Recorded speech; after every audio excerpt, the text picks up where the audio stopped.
On Global TV News Prime, federal government approves electronic verification for military pensioners. Nigeria Labour Congress cautions governors against dictatorial tendencies. Pharmacy Council of Nigeria shuts 531 illegal medicine outlets in Abuja. On the foreign scene, Supreme Court rules against January 6 riot obstruction charges. And in sport, 2 Spanish referees dismissed from Euro 2024. Hello and welcome to all our viewers in Nigeria and around the world to News Prime on Global Television, coming to you live from Nigeria's capital, Abuja. I am Anthony Momodu. The Chairman, Military Pensions Board, AVM, Paul Iruhensin, has disclosed that the federal government has approved an electronic verification system for military pensioners to ensure sanity in pension administration. Iruhensin stated this while addressing newsmen about the commencement of the electronic verification exercise nationwide in Abuja. He said the initiative was aimed at sanitizing military pension administration and eliminating issues of impersonation. The chairman said the board adopted an electronic verification system to reduce the risk of traveling from one place to another and the cost of transportation owing to their old age.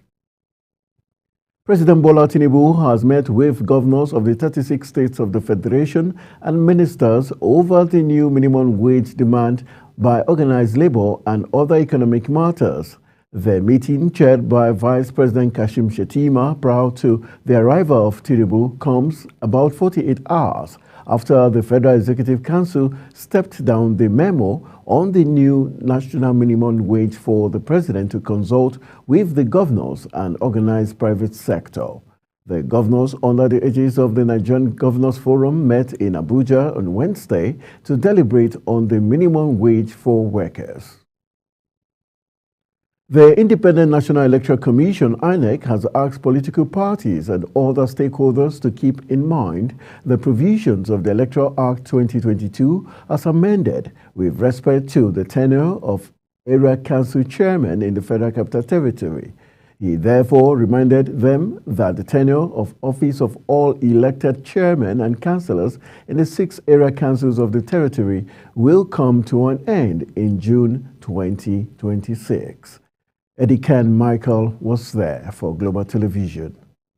INEC Chairman Professor Mahmood Yakubu, while addressing some national and federal capital territory members of the Inter-Party Advisory Council (IPAC), said, by the provision of the law, the tenure of office of every elected official begins the day such a person takes the oath of office. For the avoidance of doubt, tenure is not defined by the date of election, but the date of the oath of office for executive elections or the date of inauguration for legislative houses. For the executive, the tenure belongs to the elected individual, while for legislators, the tenure belongs to the legislature. Yakubu further appealed to all prospective contestants for the positions of chairmen and councillors in the FCT to be guided by the provisions of the law and judicial pronouncement on the issue of tenure. May I therefore appeal to all persons with ambition to contest for the positions of chairmen and councillors in the FCT to be guided by the provisions of the law and judicial pronouncement on the issue of tenure. I also appeal to political parties to enlighten their members accordingly. There have been agitations by political parties and candidates interested in contesting the area council elections over what they considered a delay by the Commission in releasing the timetable for the area council election in line with the provisions of the Electoral Act, a development that informed their visit in order to seek clarification. Edikan Michael for Global TV News. The Pharmacy Council of Nigeria has shut down 531 medicine outlets in the Federal Capital Territory for various offenses, including operating without registration, poor documentation, and stocking of ethical products without the supervision of a pharmacist. The Director Enforcement, Stephen Esumobi, disclosed this to journalists in Abuja. The PCN is the federal government parastatal charged with the responsibility of regulating and controlling the education, training, and practice of pharmacy in all its aspects and ramifications, in line with the Pharmacy Council of Nigeria Establishment Act 2022. The federal government has disclosed that its 250 housing unit Renewed Hope Estate in Akwa Ibom State would create jobs for over 6,500 people in different trades across the state. Minister of Housing and Urban Development Ahmed Dangiwa stated this in Uyo during the groundbreaking ceremony of the 250 housing units in Okpenenkim Oran local government area of the state. The minister said that the value chain effect of construction work is significant, adding that it is expected to create a positive economic impact in the state.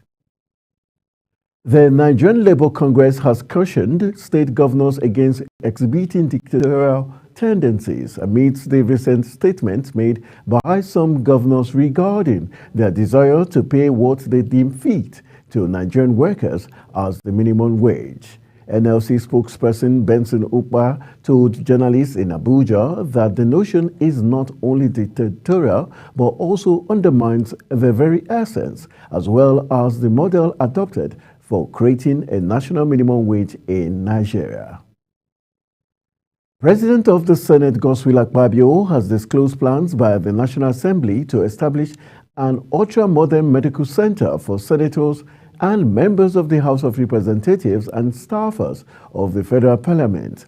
Akpabio, who made the disclosure in his address to welcome his colleagues back from the Eid al-Kabir holidays, noted that the planned hospital would be constructed in such a way that it would be accessible to all the lawmakers and staffers of the National Assembly for their health challenges.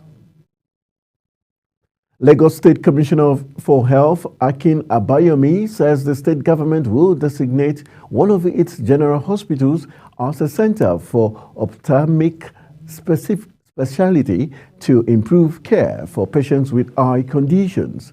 Abayomi said this during the 4th Annual General Meeting and Scientific Conference of the African Retina Society in Lagos. Professor Abayomi noted that the center would provide world-class diagnostic, medical, surgical, and ophthalmic services in Lagos and Nigeria. Some Nigerians have expressed concern over the announcement of 155 billion naira allocation for the purchase and sale of assorted foodstuff, which is to be distributed through state governors. In an interview with correspondent Michael Edikan, they pointed out that it might not achieve their desired results, citing past instances of similar initiatives. His report. President Bola Tinubu at Thursday National Executive Council meeting also approved uplift grant for 100,000 families, sued for the cooperation of state governors in ensuring effective implementation of the initiative. Nigerians are, however, appealing to state governors to allow the benefit flow across the board without political interference. Giving money to the state governors, the money may not reach the farmers that produces food. So I see that as a misrepresentation. If you give money to the governor will use the money the other way around. The money will not reach the farmers. I could remember some time ago, the same governors were giving money. During COVID-19, all the money given to governors never get to the right channel. So it's just so unfortunate. Putting money in the hands of the state governors is like putting a goat into the mouth of a tiger. So I believe they should go to the president should work with a Bureau of Statistics and where they collate data and get to know the poorest of the poor. Go to the register or a social register. Then from there they can do unconditional transfer of funds to them. While emphasizing the urgency of boosting food production, the president noted that the Sokoto-Badagry Highway is a pivotal project as a state within this axis form the food belt of the nation. And with Badagry being an important artery for food export, Edikan Michael, reporting for Global TV News. A Gombe State High Court has sentenced an employee of the Nigerian Immigration Service, Dabiet Gilbert, to 1 year in prison for a job scam. Gilbert was accused of defrauding Acoustic of 800,000 naira with the promise of securing a job placement with the Nigerian Correctional Services. Upon arraignment by the Economic and Financial Crimes Commission, he pleaded guilty to 1-count charge of fraud preferred against him. The federal government has inaugurated a ministerial task force on illegal private charter operations and related matters in the aviation industry. Minister of Aviation and Aerospace Development Festus Keyamo said the task force would be engaged in taking inventory of all private non-commercial flight holders and air operator certificate holders. Keyamo stated that the committee will, among others, help to determine why the practice of illegal charters by private non-commercial flight holders persist in the country in spite of regulatory controls. The Joint Admissions and Matriculation Board (JAMB) has released the result of candidates who participated in the Supplementary Unified Tertiary Matriculation Examination (UTME) conducted between June 21st and 22nd, 2024. The board spokesperson, Dr. Fabian, said 28,835 applicants who were not able to provide biometric verification during the May 2024 UTME took the supplementary exam. In a similar vein, the board stated that students who were given a second opportunity to take the exam but were suspected of engaging in examination misconduct during the main UTME comprised the other category of candidates. The federal government has approved the disbursement of 12.9 billion naira through the Basic Health Care Provision Fund, an amount representing the 2023 fund for 1 quarter, to be utilized in the 3rd quarter of 2024. This is according to the 2020 Basic Health Care Provision Fund guideline, pending a review of the new guideline. The Coordinating Minister of Health and Social Welfare, Mohammed Ali Pate, disclosed this at the 7th meeting of the Basic Health Care Provision Fund Ministerial Oversight Committee in Abuja. And still in the news, Kano State government says it is working towards the creation of a special court for the speedy dispensation of justice on gender-based violence and child rights abuse in the state. This was noted by the state's Chief Judge, DJ Aboki, at the 2nd quarter National Executive Council pre-convention meeting of the International Federation of Women Lawyers in Nigeria. Justice Aboki stressed that the special court is needed to address the emerging challenges of gender violence, rape, and child abuse. Lagos State Building Control Agency has warned residents against erecting structures or trading under high-tension power lines in any part of the state. A statement says the warning was issued by the general manager of the agency, Bolahon Oki, at the meeting with the Ballet of Ladigboye community and the representatives of Arewa communities in Ikorodu. The residents, according to the statement, were on a visit to the chairman's office to seek approval to trade on a portion of land granted by the Ballet of Ladigboye community in the Ikorodu area of Lagos, which falls under the high-tension power line. You're watching News Point coming to you live from Nigeria's capital, Abuja. We're on Star Times, channel 276. Kindly follow us on all social media platforms using @GlobalTVNG and other handles now showing on your screen. When News Prime returns, United States Supreme Court rules against January 6 riot obstruction charges. These and other stories coming right after this break. To stay with us.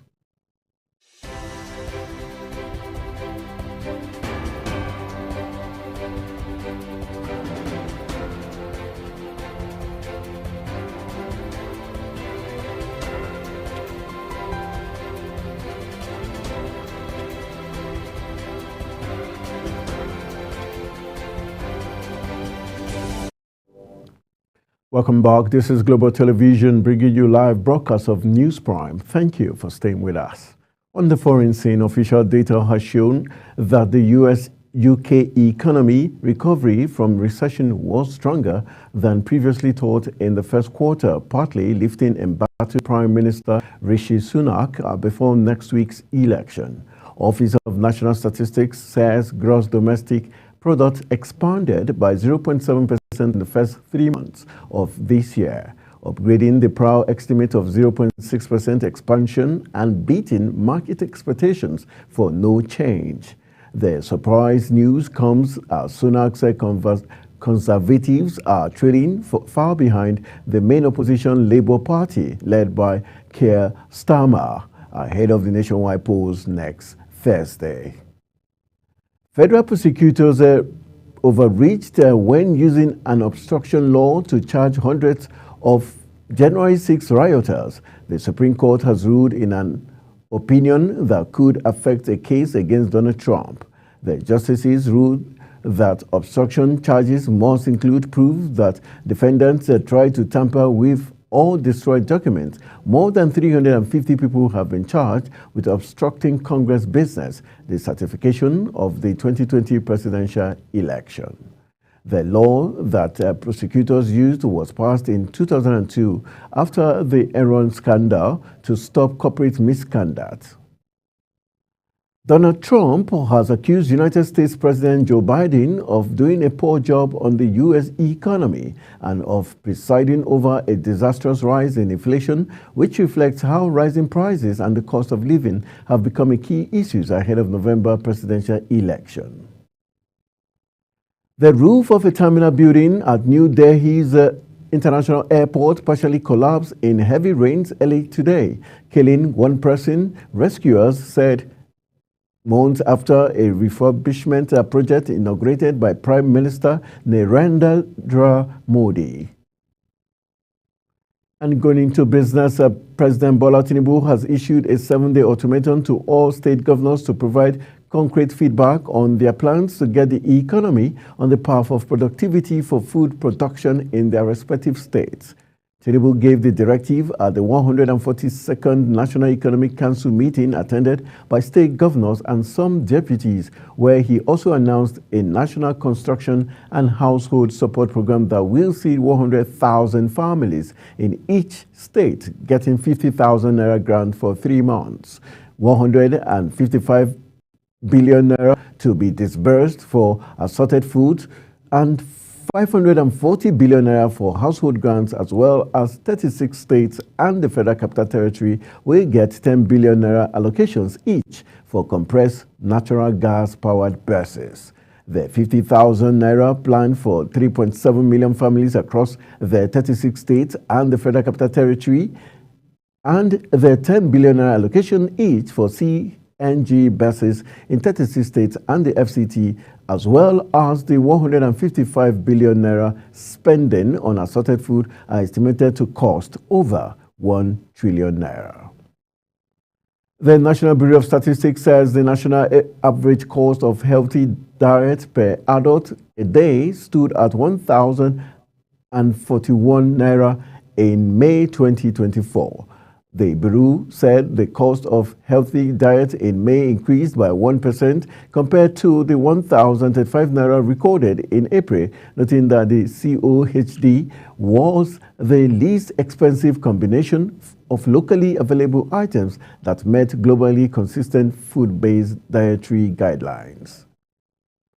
The federal government, through the Central Bank of Nigeria, has raised a total sum of 284.26 billion naira in the latest Nigerian Treasury bills auction, as its Treasury bills debt soared to 10.4 trillion naira between December 2023 and March 2024, marking a 60% rise in just 3 months. The auction results by the Debt Management Office and data posted on the Central Bank website indicate that the exercise attracted significant investor interest, with the total subscription amounting to 773.98 billion naira, far surpassing the total offer of 228.72 billion naira. The most recent outcome indicates ongoing strong demand from yield-hungry investors, while also providing a source of funding to meet the government's short-term expenditure. The federal government has met with transporters and stakeholders in the transportation sector in a bid to accelerate the adoption of the compressed natural gas and reduce the use of premium motor spirit, popularly called petrol. At a meeting in Abuja, it was revealed that it would cost between 1.2 million naira and 1.5 million naira for the kits required to convert the petrol or diesel-powered vehicle of a transporter to start running on CNG. To encourage transporters to convert their vehicles, the government, through the Presidential Compressed Natural Gas Initiative, declared that it would shoulder 50% of this cost, which is between 600,000 naira and 750,000 naira per transporter. For an update on entertainment, Chung Anamel Joseph has the roundup. Second batch of the 5 billion creative funds it's established in collaboration with Providus Bank in December 2023 for Nigeria's creative sector. Special Assistant to the President on Digital and Creative Economy made the announcement in a post. He said, following the successful disbursement of 1.5 billion to 4 actors and producers for their movie projects, they are excited to support even more creative projects. And if anyone knows someone looking for funding for their creative project, they can contact them, he added. The industry, long ignored by traditional financiers, has received renewed focus as Afrobeats began to dominate the global music industry and streaming giants established themselves as wealthy investors of a new era of the Nigerian creative space. However, the downside of the arrival of these investors in the industry is that some filmmakers have had to make and market their content with a global audience in mind. This funding presents a great local opportunity for Nigerian creatives, especially Nollywood filmmakers, to make movies with Nigerians in mind as the primary audience. If well managed, the Creative Fund could be the renovationizer of the sector, as it will help filmmakers and actors take their work to greater heights. With Nigerian mainstream music enjoying global success, Afro Nation has emerged as a premium festival taking Afrobeats live experience to listeners in different parts of the world. On June 26, Afro Nation kicked off its 2024 stop in Portugal, where Afrobeat stars treated the audience to a collection of their hit singles. Among the stars that performed on the opening day were Ruga and Bengzing, who thrilled fans with their hit single while performing their hit collaboration, Romeo Must Die, of their joint EP R&B. Ruga treated the audience to his new single, Love Again and Make Way, while Bengzing also performed his hit record, Gwagwalada, and his collaboration with Phil's Finest. Era-defining superstar Asake headlined the opening day and delivered an electrifying performance of his hit song. Asake performed the full version of his highly anticipated single, Fuji Extravaganza, which is expected to be in his upcoming album, Lungu Boy. During his performance, Asake was joined on stage by British chart-topping rapper Central C for a performance of their new single, Wave. Afro Nation 2024 Portugal is set to end today with headline performances from record-making Afrobeat superstar Rema and British hip-hop star J. Hodge. Other artists for the 3-day festival include Nigerian star Omale, Flavor, Tyler, Sheyi Vibes, Odumodu Black, South African sensation Tyler, and Tanzanian superstar Diamond Platnumz.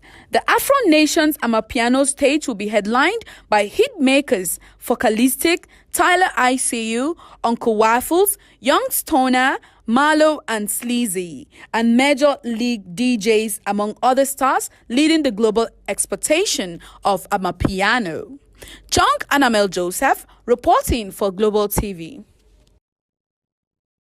And sliding into the exciting world of sport, Ulrich Chomche, a standout basketball talent hailing from Cameroon, has achieved a major milestone in his career, representing NBA Academy Africa, located in Saly, Senegal. Chomche made history by being selected 57th overall by the Memphis Grizzlies in the 2024 NBA draft presented by the State Farm. Also, Adam Bona, a Nigerian center was taken 41st by the Philadelphia 76ers and figures to back up Cameroonian star big man Joel Embiid.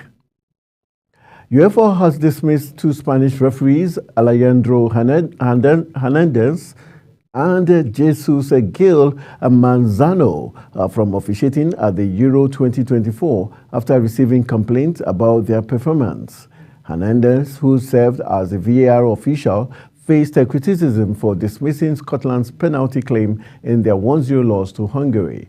Manzano was under fire for his error during France's 1-0 victory over Austria. Alongside the two referees, their assistants, Diego Barbaro Sevilla and Angel Navarro Rodriguez, have also been sent home. Let's now join the King of Sport for more sporting stories. Let's begin from Formula One, where Jos Verstappen has renewed his bitter feud with Christian Horner just days after his son Max Verstappen committed his future to the Red Bull team for 2025. Triple world champion Max has decided to stay with the team next season after his future had become a highly charged subject since his team principal Horner was engulfed by a scandal earlier this year. Horner hung onto his job after he was cleared by an internal investigation into claims he coerced a female employee. The fallout pitted Horner against Max's father, Jos, who said the team would explode if the Red Bull team principal kept his job. Their row appears to have been reignited after Jos accused Horner of trying to force him out of a Legends Parade this weekend as part of festivities surrounding the Australian Grand Prix. Jos has reportedly pulled out of the event, though as per the Mirror, the Red Bull have denied the claim from Verstappen's father. The Legends Parade would have seen Jos drive a past Formula One car at the Red Bull ring. Two-time Formula One champion Emerson Fittipaldi is part of the parade, as well as former race winners David Coulthard, Johnny Herbert, and Gerard Berger. Jos would have driven a RB8 to commemorate his son's Max victory at the 2018 Australian Grand Prix. Take two. Chelsea have reportedly completed the signing of Barcelona young star Marc Gill in a deal worth £5 million. Mail Sport previously reported that Enzo Maresca's side had been monitoring Gill, with the Blues facing competition from the likes of Bayern Munich for the forward signature. The club are said to have triggered a release clause of just €6 million to begin discussions with the player. According to a report from Fabrizio Romano, the negotiations were successful and Gill passed his medicals at Stamford Bridge on Gill, with an official unveiling expected imminently. Gill is said to have signed a 6-year deal at the West London club that will see him through until June 30th. Once the deal is officially confirmed, the Spaniard will become Chelsea's second signing of the summer after they signed Tosin Adara Bioyo on a free from Fulham. Juventus are finalizing a deal to sign Aston Villa midfielder Douglas Luiz in a deal worth £42 million, and have joined Chelsea in having an interest in Nottingham Forest defender Murielo. Chelsea have inquired about Murielo, who could leave the City ground for the right price in the region of £70 million this summer. But Italian side Juve also have an interest in the centre-back, who is tipped to break into the Brazil squad next season and are believed to have asked to be kept updated on development regarding his future. The 21-year-old emerged as one of the signings of the last season as he played a key role in Forest's successful survivor tilt. He made a total of 36 appearances for Forest during the 2023-2024 campaign and attracted a number of clubs across Europe with his performances. England players are completing extra penalty practice ahead of the Euro 2024 knockout stages. The elimination rounds brings into play the prospect of shootout, and while those within the squad are keeping the exact details of their penalty training secret, they have started practicing spot kicks. England take on Slovakia on Sunday in their last 16 fixture. Gareth Southgate's side finished top of Group C with 5 points from 3 games, but were criticised for underwhelming performances. The Three Lions were beaten on penalties by Italy in the final of Euro 2020. Milan have initiated a new round of talks with Chelsea in an effort to sign Lukaku this summer, according to reports in Italy. Chelsea, who loaned Lukaku out to Serie A side Roma last season, are keen to sell the 31-year-old forward permanently this summer, despite signing him for £98 million back in 2021. Napoli and Milan are leading the race to sign Lukaku ahead of next season, with Chelsea demanding a fee of at least £25 million. As Napoli need to sell Osimhen first in order to free up funds, Milan are keen to negotiate a deal with Chelsea as quick as possible and have thus started a new round of talks. Lukaku is said to be keen on both moves, with Napoli offering the prospect of working alongside his former Inter head coach Antonio Conte. Milan, who can already match Chelsea's £25 million asking price, reportedly still have some reservations over signing the forward, who is currently on international duty with Belgium at the European Championship, for that valuation. Bologna striker Joshua Zirkzee remains Milan's #1 transfer target this summer. The Jamaican FA have suspended Leon Bailey, citing comments he made savaging the national team setup on a podcast months ago. The suspension, despite Bailey refusing a Copa America call-up anyway, comes days after the attacker was filmed enjoying his summer dancing the night away on stage alongside a man strangely in full cricket parts. In the clip posted earlier this week, Bailey is seen dancing next to a man bizarrely wearing a cricket helmet, gloves and pads. It hasn't been all night out for the winger. However, he recently posted a clip of him exhausted after a workout as he keeps up fitness levels ahead of the pre-season. And that's how we call it a wrap on the Sports News Update. I am Anthony Momodu. As we ended News Prime on Global Television, here are some of our top stories. Federal government has approved electronic verification for military pensioners. Nigeria Labour Congress has cautioned governors against dictatorial tendencies. Pharmacy Council of Nigeria has shut 531 illegal medicine outlets in Abuja. And in sport, we told you 2 Spanish referees have been dismissed from Euro 2024. That's it on News Cycle, and it came to you live from Nigeria's capital, Abuja. We're on Star Times, channel 276. Kindly follow us across all social media platforms using @GlobalTVNG and other handles now showing on your screen. I am Anthony Momodu. Thank you for watching.